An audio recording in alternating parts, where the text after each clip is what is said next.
Being with us, Keith, one-time Thurman. Thank you for so Yes, much. sir. How's life treating you? Oh, it's good, man. It's good. Okay. Uh, just out here in Florida, enjoying this weather. Looks like we're gonna have a good spring break here, man. The sun's warming up already. Absolutely. Yeah, definitely. The weather's starting to turn nice, which is always a good thing. Definitely, I appreciate being with us. And first, I wanted to kind of start the interview off with Manny Pacquiao. Now that it's been close to 2 years, what have you learned, both good and bad, from that experience fighting Manny? I mean, it's always, you just got to do what you got to do in training camp, man. There was a lot happening in that camp. It was my first pay-per-view. It was a little taxing than other cards prior to that. So that experience was nice and frustrating at the same time. But I really enjoyed it. I enjoyed the whole thing. I'm starting to meet more Filipinos in Florida, man. We got a lot of Filipinos in Florida. You do. You do. They all give me love and support, man. Everybody loved that Pacquiao fight. I fell short.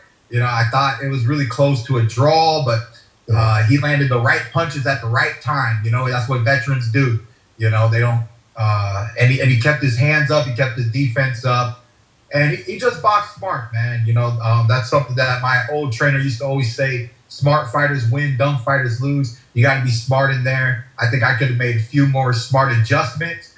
Anybody who really knows Keith Thurman knows Keith Thurman can adjust, boy. Don't put me on plan A and B. I got the alphabet going to Z for you. You know what I mean? Right. I just gotta be open-minded, and that's what I like to do. I like to stay open-minded, and then it's all about executing, man.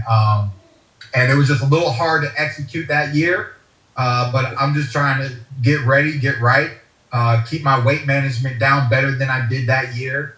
And when my opportunities come knocking, hopefully sometime this summer, I'm gonna be jumping at the table, and I'm gonna be showing these boys that one time ain't done. No, definitely. One-time Thurman's not done. And you mentioned about Filipinos. You actually had added to the list. I'm half Filipino. My mom's from the Philippines, and my dad's black. So you got another one on the list now in Florida. Okay. So, what I did want to mention to you now is what goes forward next. I know that you had some interest in fighting Errol, and he's one of the guys on your list. My question to you is, what is your response? Is well documented now that Errol kind of doesn't want to fight you at this point. What is your response to him avoiding a fight with you at this point? Just say what it is, man. You really have no interest. The car accident was a little heavy on you, and you want to, and you just want to get back till you feel right. I understand. I didn't want to fight you when I had an injured hand. I fought all 2019 when I after Jose Cito Lopez. I said, I'm not fighting any of the undefeated world champions at this time, and I knew because I accepted the fight with Pacquiao, though some argue whether I should have took it under my health condition or not. But I believe that I could do what it takes to win that fight. And in the fight, I believe I showed that I had the skills and talent to win that fight. And I fought that fight injured, but I wasn't trying to step in the ring at that year with Errol Spence Jr. So if Errol Spence is feeling like that, he had his car accident. He had a big layoff. He just had his fight against Danny Garcia. And, it was a good win. It wasn't the best Errol Spence we've ever seen, but it was a good win. Right. If he knows that he's only trying to fight a certain caliber of fighters this year, I can respect that. I've been there and I've done that, so I can respect that. But to fight people that I fought, all right, and this dates back to when he fought Bundy. Okay? Right. How are you going to handle the people I handled? We both handled them, bro. But who's going to handle me? How come you don't want to how come you don't want to handle the handler? Okay? I handled them boys before you. I handled those boys before you. You want to try to outshine and outperform. You didn't do that against Sean, and you didn't really do that against Danny either. So, I don't know how much polishing you think you got, but it ain't shining. You might be polished up, but it ain't outshining Thurman, So I really just don't get his MO right now. I know what I like to do, and that's put together the best fights at 147 that I can each and every year that I'm stepping into the ring.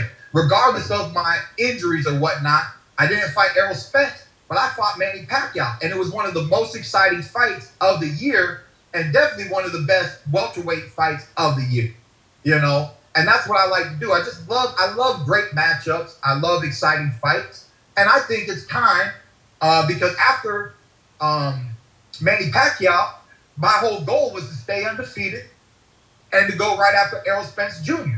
So, you know, things have changed. COVID, a lot of things have changed. But my heart never changes. I'm ready to go to work whenever he's ready. So in a perfect world, who would you like to fight next? If everything was the way you wanted it to be. In a perfect world, I mean, right now, yeah, put him in the ring. Whoever it is, put him in the ring.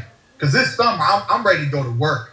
You know, so right now, I don't even know. We ain't living in a perfect world. You know, you got to live in the world you're living in. You know, and I'll take anything. I'll take anything that's good for the fans to get me back into the ring. A champion is a perfect world. Keith Thurman fights a champion this summer. That's how I feel. Okay. Any champion. Now, Terrence Crawford is also on your radar. How are things with you and him? I think that's actually a good matchup for you at this point. How are the talks, or if there are any talks with you and Terrence? It's decent. There was some small talk because they're interested in getting a world-class opponent for for Bud Crawford. You know, Bob Arum is just not. He doesn't think that it's one of his most exciting fighters, which, you know, I believe that's one of his most exciting fighters. You know, whatchamacallit just got beat. The lightweight Lomachenko got beat. You know, it's just not easy negotiating with Bob. You know, I don't want to get too much into it. I got things I can say that I shouldn't say, so I ain't gonna say what I shouldn't say. You know, but you know, Bob, he's just rough. He's just rough. He's a little cheap from time to time, and he just not invested in creating the best action in a beautiful sport. You know, we saw HBO get out of the mix. You know, there's some people who just don't want to invest in boxing right now. And then there's other companies out there that are fully willing to invest in boxing right now. So we just got to see what manifests. But I love all champions. You know, I love fighting fighters that I haven't fought before. It's a challenge. When it comes to Bud Crawford, I got love and respect for the boy ever since the amateurs. Similar to Danny Garcia, Sean Porter, Danny Jacobs, and a lot of other brethren that I grew up watching in the ring, man. Even somebody like Mikey Garcia, I remember seeing him in the amateurs, man. So it's just really nice to see everybody who worked hard like I did, and I know the struggles that they've been through because we lived the rough road of being a fighter. You know, this isn't a job everybody has. You know, it's a very tough road. A lot of people wake up in the morning. There's people who woke up this morning with the dream of being a champion. Some of them will succeed. Many will fail, you know. So it's a rough road, man. And that's why I admire everybody who steps in the ring, and especially the boys who make it to the top. And I can't wait till I get an opportunity to dance with them. You know what I mean? I'm in my suit. I don't got no tie today, but I'm in my suit, man. You're looking clean. I'm willing to dance with anybody. You're looking too clean to fight right now. Absolutely. And a couple quick things. I noticed that you wear the bigger gloves. Do you want to continue to do that, or do you maybe want to think about changing that a little bit? What do you mean bigger gloves? Well, I noticed that with the Pacquiao fight, for example, your gloves were much bigger than Pacquiao's, like wide, bigger size. Do you feel more comfortable in that size? They're 8 ounces, so at the end of the day, they're not that big, you know. Okay. You know, I didn't pay attention to the brand or whoever Pacquiao was working with, you know. I've had hand problems, I've had hand injuries, And those gloves, they feel small, they feel safe, they feel secure, they feel like I can do plenty of damage in them. Back in the day when uh, right before I ever really got on TV, we used to wear Reyes. We used to wear the old school Reyes gloves, and those were always considered puncher's gloves back in the day. I've had an opportunity to wear Grants. They feel great, but I don't. There's something about them. They feel real nice and secure, but then there's just something about them that I don't like. Winky was a big fan of Grants throughout his career. I don't know if that had to do with the padding or with the wrist support. I found that they had really nice wrist support in their gloves. But for right now, it is what it is, man. I've enjoyed wearing Rivals for many years. They support me, and it's nice, man. I like it. Now, Priyana, she did come to your fight. Unfortunately, she didn't watch you win it. So, being a married man, did you blame it on her, the loss? Or you're like, you know what? It is what it is. I mean, it's a 1-point loss. You can't blame that on your girl. At the end of the day, she was amazing. She's truly supportive. She's the one who helped me in my depressed state. She's the one who slapped me out of it. You know what I'm saying? And at first it was almost insulting what she ended up saying. She goes, it's just a fight. She goes, it's just a fight. And at the end of the day, though, it is just a fight. I'm proud, and I step in the ring wearing red, white, and blue, partially because of my love for America and representing the country. But really, I wear red, white, and blue because when I'm in that ring, I am living my all-American dream, Yeah. And I'm the one who said it, I said it, and I was depressed for a while because I said it and I meant it. I'm not afraid to let it go. If you can beat me, beat me. Doesn't mean I was ready to be beaten, right? So there was some psychological, trauma after the fight for a few months. I was really, really hard on myself. A lot of athletes, we do this. We torture ourselves. We put high expectation on ourselves. And I mean that's what makes us great in the first place. I feel like, damn, man. Now I know what LeBron James feels like when you go to Game 7 and you lose by 1 point. Right. How you make it to Game 7 and you lose by 1 point, and I don't get my get back till next season? Yeah. I don't get my get back till next season. Man, now I know what LeBron feels like, Now I know what Tiger Woods feels like if he don't make a putt, Yeah. And it's burning me up inside, man. But what it does is it's just motivation. It's motivation to show people, man. It's not about winning and losing. It's not over until you say it's over. And when I get back in the ring, I'm going to better myself. All that I want to do. I might lose again. But when I do it, believe it's going to be a better performance than my last performance. So they're going to have to really outperform Keith Thurman if Keith Thurman's showing up better and still finding ways to get beaten. You know what I'm saying? Right. And that's not an everyday experience, man. I mean, one judge already had me winning on the scorecard with the knockdown in Manny Pacquiao's favor. So it just shows you how much of a dog, I'm always trying to get back in the fight. No matter what, if I start off winning, if I start off losing, I'm going to try to find a way that at the end, I'm in that fight, and I believe I know what it takes to not just get into them close margins, but really do what it takes to separate myself from my competition. And that's what I'm focusing right now, is working on the things that I got to do to separate myself from the rest of these welterweights and prove that I'm still the baddest fighter at 147. Yeah, I mean, absolutely. You brought up some great points. I definitely think you have a lot to prove. And when can we hopefully see you in the ring again, if everything works in a perfect world again? We're working on talking for this summer, man. So this summer. Okay. Yeah, we fought Pacquiao in July. Right. I was pushing to get in a little earlier, but it's like, one way or another, 2 years is 2 years. fighting 1 month sooner or 1 month after. At this point in time, it's a long layoff no matter what. Yeah. So at the end of the day, I just want to take a good date, have a good fight, hopefully a great fight, because that's what I love doing. Hopefully a great fight, because when I punish myself, I want to make sure that there's somebody worth punishing after. You know what I mean? I got to beat myself up for 10 weeks, you know? So after beating myself up for 10 weeks, I want a worthy opponent on the other side.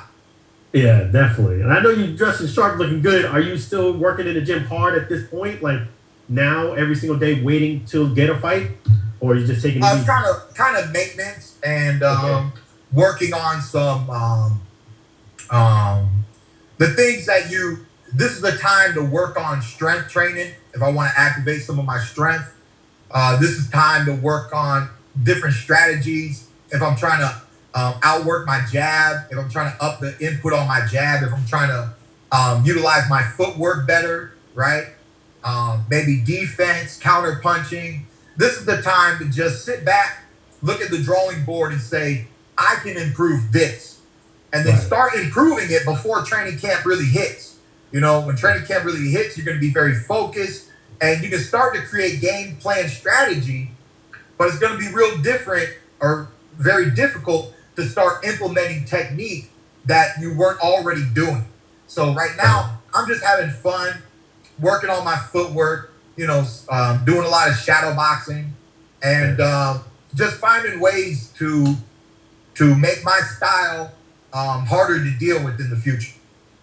And one time is for a reason. It's been a few years since you got somebody. Is it the competition is tougher, or do you feel maybe the surgeries have gotten a little bit to you? What do you feel is maybe hindered that one knockout punch at this point? Well, I think I got a little too used to the 12-round tempo. Okay. And I really enjoy boxing because throughout the years, I really elevated my boxing style, right? Mm-hmm. And I enjoyed showcasing all of my skills and talent. So being a knockout fighter is just one of my skills and talents. But now that I've shown the world many different things and different avenues of what I can bring into the ring, right now, there is a part of me that wants to get back to that one punch, you know, solid right hand, solid left hooks, and just show people that, you know, the power didn't go nowhere. It's the determination behind the punch. It's the determination, right? Because the only problem with throwing a lot of knockout punches is it takes extra energy. It takes more effort and more energy, which is fine if the fight's over, okay? Right. If the fight's not over, you got to be prepared to continuously go those extra rounds. And one thing I never wanted to do, Ben Getty put this in me in the amateurs. I used to do this when I was an amateur, but I got yelled at it a lot. He said, you look tired, boy. You look tired, boy. You ain't supposed to look tired in the ring. You don't want the judges seeing you looking tired. You don't want everybody looking at you, seeing your expression like that, looking tired. So I got used to making sure that people don't know that, dang, Thurman's slowing down. He's looking weak. He's looking fatigued, you know. But that also means that if I want to put in that extra work and not get extra tired, that I'm going to have to increase my strength and conditioning to make that possible. But I do believe we can bring that into the ring coming soon. Absolutely. And definitely, I really wish you the best and all that you do going forward. I definitely think you can get right back there. I watched the Pacquiao fight again last night, and you did a lot of great things. I just think, like you mentioned, a couple of tweaks, and the result could be very different. And speaking of Pacquiao, is that a guy that maybe you have a closer chance of fighting him again, or everybody? Oh, I would love it. Oh, I want my get back. He got my belt. I want my belt back. You know, you know, once a champ, always a champ, but a former champ. Like I said, I'm accepting all champions, man. You know, I want to fight. You know, and just Pacquiao, we can do that as a grudge match. You know what I mean? He got one time. Come get one time, 2 times. Let's see that.